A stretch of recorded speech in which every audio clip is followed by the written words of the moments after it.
নমস্কার। আমার আজকের নিবেদন কবি সুকান্ত ভট্টাচার্যের লেখা কবিতা সিপাহী বিদ্রোহ। হঠাৎ দেশে উঠল আওয়াজ হো হো হো হো হো হো, চমকে সবাই তাকিয়ে দেখে সিপাহী বিদ্রোহ। আগুন হয়ে সারাটা দেশ ফেটে পড়ল রাগে, ছেলে বুড়ো জেগে উঠল 90 সন আগে। 100 বছর গোলামিতে সবাই তখন ক্ষিপ্ত, বিদেশিদের রক্ত পেলে তবেই হবে তৃপ্ত।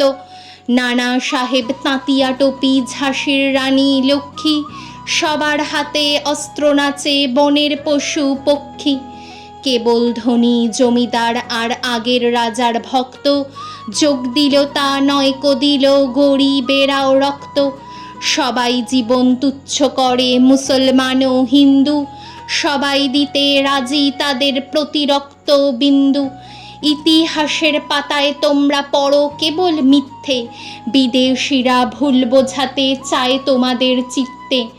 অত্যাচারী নয়কো তারা, অত্যাচারীর মুন্ড, চেয়েছিল ফেলতে ছিঁড়ে জ্বালিয়ে অগ্নিকুণ্ড।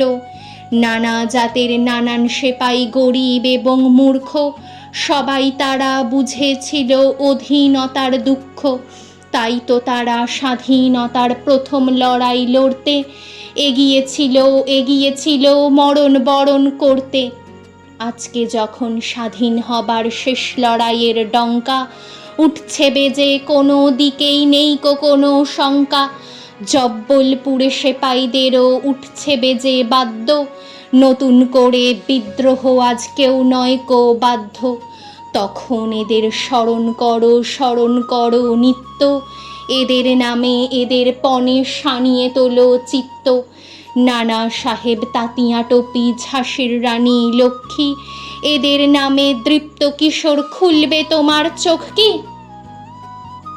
নমস্কার।